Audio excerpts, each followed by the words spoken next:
Do you know how to survive being buried alive? It was the name of an online quiz I'd stumbled across late at night in front of my computer. It made me laugh, and somehow I was curious about what it might be, so I clicked on the link that seemed safe. I arrived on a website page with a standard personal information form to fill in so that they could make statistics on the results. I wrote fake informations as usual, except my email address, since they were offering $2.99 off a Subway sandwich at the end, and yes, I was that desperate financially. The questionnaire was in the form of a MCQ with 10 questions. Before I started the questions, I had to read a guide entitled How to Survive Being Buried Alive, which the questions were going to be about. I assumed it was this guide that they wanted to perfect with this quiz. I could only see it for 30 seconds, and the first question appeared with a 5-minute counter to answer the 10 questions. After all, it was a quiz about being buried alive, so adding a little pressure seemed logical. I answered as best I could, all the while yawning from fatigue. When I got to the end of the quiz, I expected a correction with a percentage of correct answers. But there was nothing except a page with the words, "Thank you for your participation. We'll get back to you soon." I checked my email address, and I hadn't received the coupon either. "What a scam," I muttered, yawning again. I turned off my computer and went to bed still dressed, too lazy to put on my pajamas. Come to think of it, it's a good thing I kept my clothes on. I woke up coughing. The air, for some reason, was nauseatingly heavy. I tried to turn on my side to go back to sleep, but my legs were blocked by a solid obstacle. I opened my eyes in surprise and stood up. Immediately, my head too hit something solid. I rubbed my forehead with my hand and started groping around. It was pitch black, and while my alleyway was regularly surveyed by cars, even very late at night, there was not a single sound nor any headlight. I kept touching everything around me with my hands. While I should have been able to move my arms and legs freely, it was impossible for me to raise my torso, my arms, or turn on myself. I began to breathe heavily as I realized that I was definitely no longer in my bed, that I was trapped somewhere.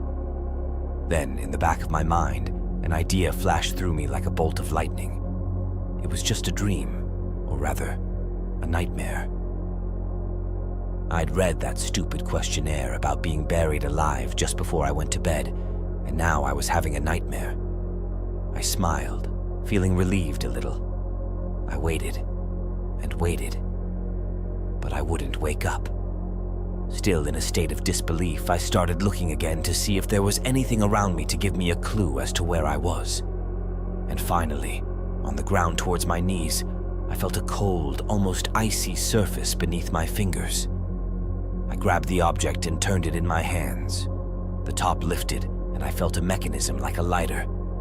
I flicked it, and a flame appeared. And what I saw definitely removed any hope that I was sleeping. I was in a human-sized wooden box, like a coffin.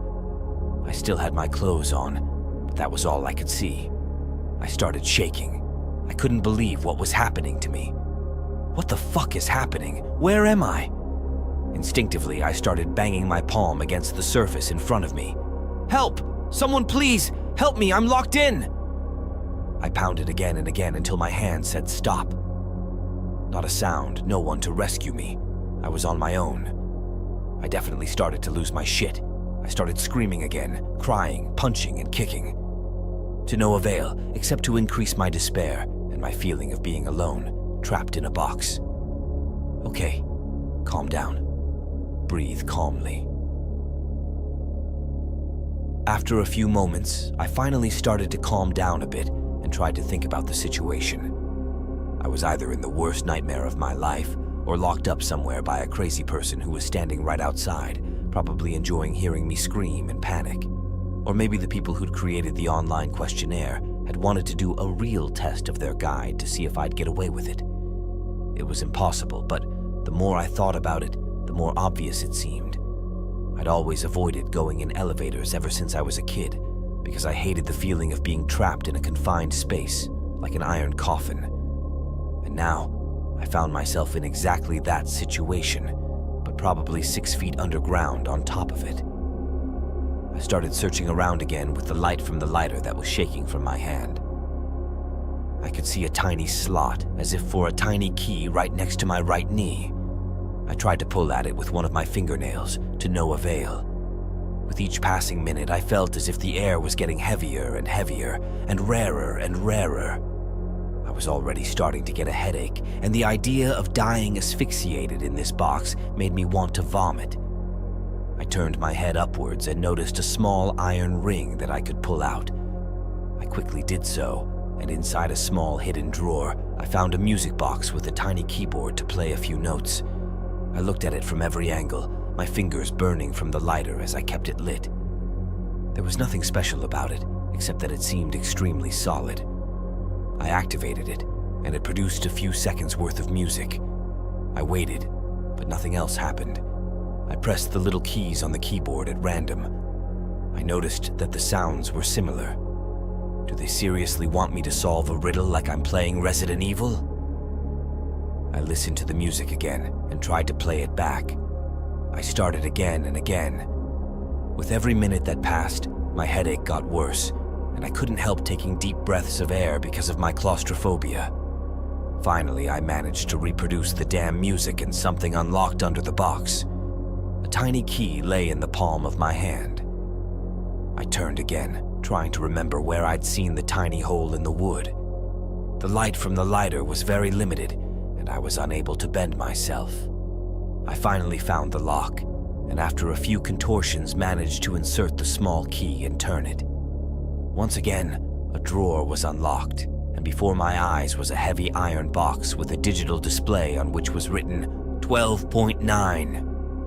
The number changed every second, but there was always an exclamation mark. I couldn't figure out what it was. I was getting more and more panicked, and I was breathing harder and harder. Eventually, I noticed that the more I breathed, the more the number increased. Is this a device that calculates my oxygen consumption?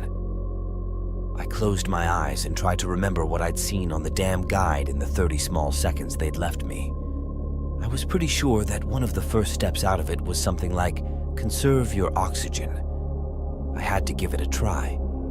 I extinguished the lighter, put the box on my chest, and concentrated on slowing my breathing. It seemed impossible. As I closed my eyes, trying desperately to calm down, I began to hear a whisper in my left ear. "You're going to die here." I immediately turned around and lit the lighter, but there was nothing. Had I imagined that voice? Was I losing my mind? I slowly put the lighter out again and tried to concentrate again by closing my eyes. "You're going to die buried alive." I kept my eyes closed. "It's like you're already dead." I concentrated on my heartbeat. "You'll never get out of this box." One last shaky exhale, and finally, I felt a mechanism in the box go off. I managed to open the steel lid on top and realized why it was so heavy. There was a hammer inside, my key to freedom. I became ecstatic, started laughing a little, then laughing maniacally. I couldn't stop myself. Then suddenly I started having another panic attack. I was losing control of myself and my emotions. I had to get out now. I positioned the hammer level with my face, so I still had enough room to maneuver it. I started hitting the wood and my worst fear came true. Dirt started falling on my face. I tried to block the dirt with my hands, but the hole I'd made in the excitement of the moment was too big, and every second it seemed to widen, and more dirt entered the little space I had here. Damn it. If I try to dig through it, I'll just choke on the dirt. I closed my eyes, trying desperately to remember what the guide had said about this. I tried to remember what the man in the drawings was wearing. A shirt or a bag over his head, I think? Yes, he was wearing a garment over his face to protect himself and allow him to breathe through the earth. I took a few slow breaths of what little air was left inside. I couldn't help imagining myself stuck 5 feet up with no air in complete darkness, suffocating to death. I withdrew both hands, letting the earth in, and pulled my sweater up to the top of my head, tying a knot as best I could with the sleeves afterwards. The dirt was starting to block my arms when I finally succeeded, and started to pull up with my hands, pushing with my legs. I managed to extricate myself from the coffin and continued desperately to pull myself towards my hands again and again, digging into the earth with all the strength I had left. I went on and on, branches and stones scratching my sides and hands. After a while, I wondered if I was still digging upwards. Could it be that in the pitch black I'd changed direction unintentionally? I couldn't stop. All I had to do was dig, push, and pray to reach the surface. After probably less than a minute, which felt like an hour, my right hand finally reached the emptiness of the surface, and my fingers, like claws, pulled me one last time towards the surface. I couldn't believe it. I'd done it. Most of my torso was still buried, and I hurriedly pulled my sweater away from my face to take a deep breath of fresh air. And what I saw stopped me in my tracks. All around me were dozens and dozens, maybe even over 100 graves. And in front of each of them stood a man dressed in a suit. The light blinded my eyes, and I realized that it wasn't the sun, but spotlights attached a good distance above. I was in a gigantic hangar. "Code 12 Grave 122, I heard a man's voice pronounced beside me. And before I could scream or say anything, someone knocked me out. I woke up with a start. It was dark, and I instantly panicked. No, they put me back in a box. But the sound of a motorcycle and the light of its headlights projecting continuously onto my window and into my room put an end to my incipient panic. I was back in lie bed. It didn't take me long to figure out if I dreamed the whole thing or not. The scratches on my chest and the dirt still present under my bleeding fingernails were evidence enough to attest to the reality of that night of horror. I didn't sleep that night, or for the next few days for that matter. I became paranoid and refused to sleep alone from that night on. For a while, I moved in with an old friend who, although he found it hard to believe, could see that I wasn't in my right mind and that something had happened to me. Time went by. I saw a psychiatrist who helped me and gave me medication to calm my anxiety, and eventually, I gradually managed to resume a normal life. Until this morning, when I received an email from an unknown recipient with the subject line, "How to survive being tied up underwater. Please help me. I can't go through this again."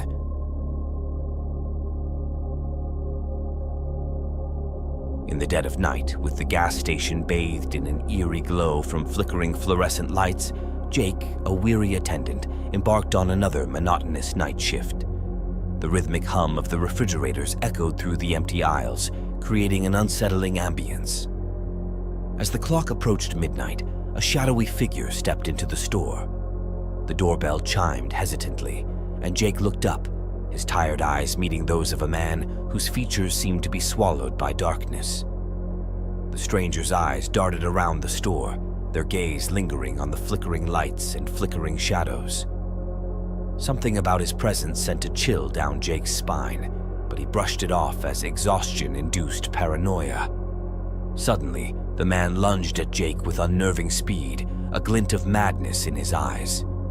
Panic set in as Jake desperately tried to evade the assault, but the assailant's hand grazed him, the blade slicing through fabric and flesh.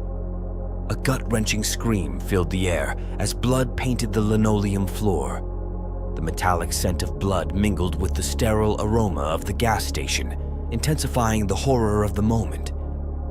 Jake, clutching his bleeding shoulder, felt a mix of terror and disbelief. The stranger, driven by an unknown force, continued his assault, a twisted grin etched across his face.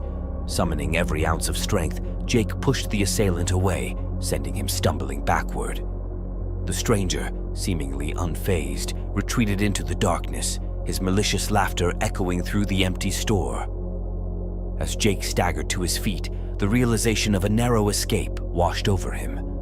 Adrenaline surged, masking the pain as he stumbled to the door.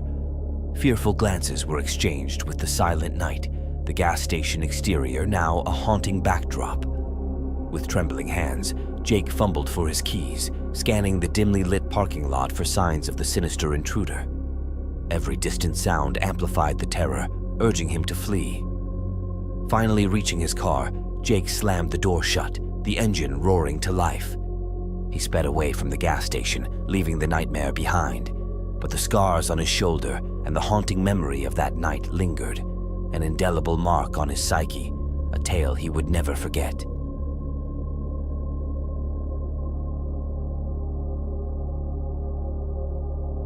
My best friend was eaten alive, and no one believes me. I'm posting this story here begging you guys believe me. I've seen you all go through some crazy stuff, and I desperately need your help. If it helps any, I'm in Louisiana.